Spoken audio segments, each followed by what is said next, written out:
where they could get to dispose of these things.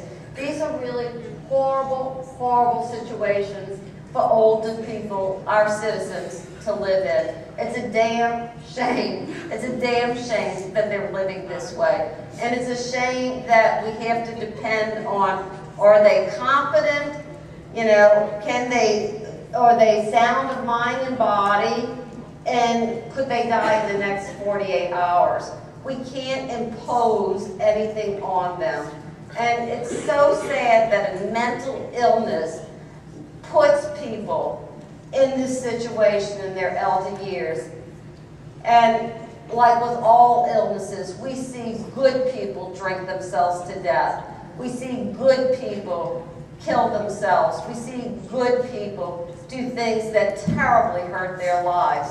We see good, hard-working people give up their whole livelihood in gambling casinos. You know, we see good people who die in hoarded homes because we can't force change.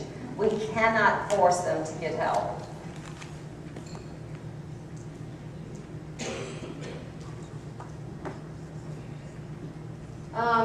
What time is it? Okay, I'm just going to play my last thing. Just a few little things. Even if a person's in like a nursing home or senior facility, they like to interact with things. So don't deprive them of things. Don't give them an absolutely sparse environment. They won't be happy. They want to interact with objects. So find out, like, give them a little box, give them something that they can do things with. You know, they might like to make some things to give to other people. But you can't just say that you want them only to have a place that you would like. And that you know, keep things where they can see things, label things. They will panic if they can't find things, even more so than the average older person. And then they'll start rummaging. And when they start rummaging, everything gets all mixed up. So if it's real obvious where stuff is, it's more likely to stay intact. Huh? I was wondering, Dr. Chabot, about, is this a U.S. problem? No, it's all over the world. All over the world. Yeah. Now, they haven't done any studies in, you know, in some of the third world countries. But I have fantasies about that. I don't know if it's true or not. But I have fantasies about, oh my gosh, we only have 4 horses in the tribe, and you got all your stuff on 1 horse. You know, it's like, what about the other 20 of us? Where are we going to put our stuff? You know, I can imagine that it shows up in various forms, right? You don't have to have a commercial society. Yeah, I mean, it's like there's enough berries for 3 winters, you know? We don't need any more berries. The berries are rotting, you know?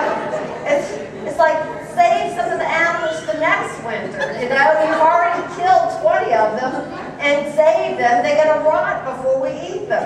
I mean, I think it probably shows up in different ways, in different cultures.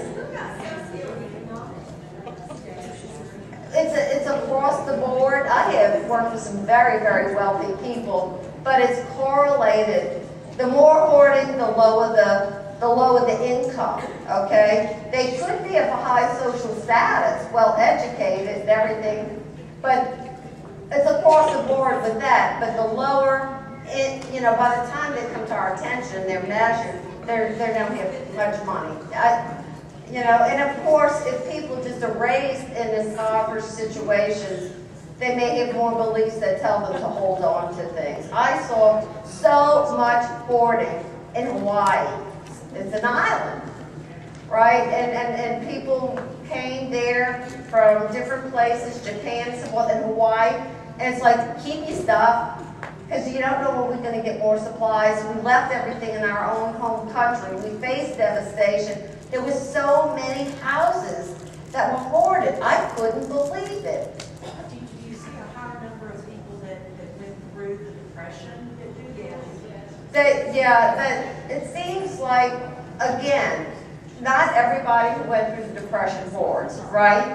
So I think that if you're at risk and you have a major crisis in history, it's gonna make that come out more, right? It's like if people live through wartime, they're gonna have more PTSD. Some people will, some people won't. There's certain kinds of people that get PTSD, certain kind of people who don't.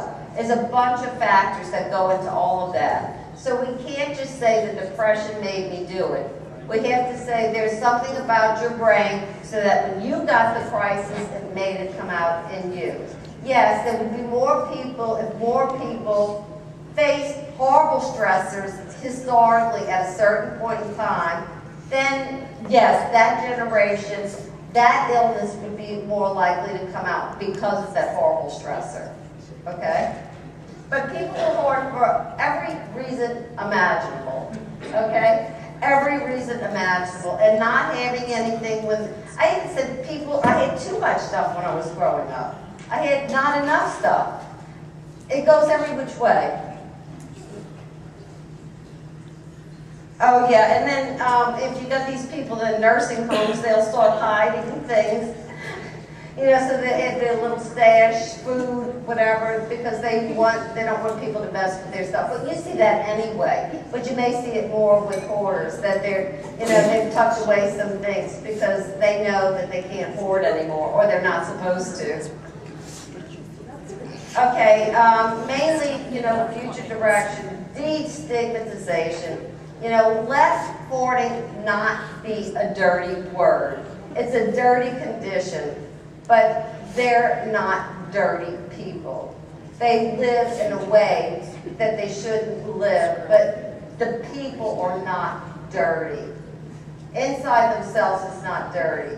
So we need to take the dirt out of hoarding. We might not be able to take it out of their home, but maybe we can get people to think about what's really happening here differently. And